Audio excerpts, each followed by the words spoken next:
ভীম আজকে একটা গল্প শোনাবে, বল। এক ছিল রাজা, এক ছিল রানী, কেউ মেনে নিল না তাদের কাহিনী। চুপচাপ বল একটা, এটাই তো বল একটা। ওকে। একটা ছিল মেয়ে আর একটা ছিল ছেলে। তোরা সারা থেকে করতে ভালো গল্প বল। এক ছিল একটা ছেলে একটা মেয়ে। ওরা আরে কি বলি, আর কিন্তু লিপস্টিক লাগিয়েছে এই জন্য মেয়ে হয়ে যায় না।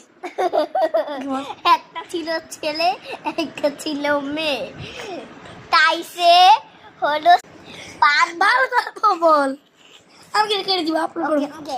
একটা দুই মেয়ে ছিল, একটা ছোট আর একটা বড় আর একটা মেঝো। তারা দুই বোন খালি পাঙ্গাস মাছ দিয়ে ভাত খেত, কিন্তু তাদের মা তাদের ফুচকা খেতে দিত না। আর ছোট মেঝো বোনের ফুচকা খুব টেস্টি লাগতো। Bye bye.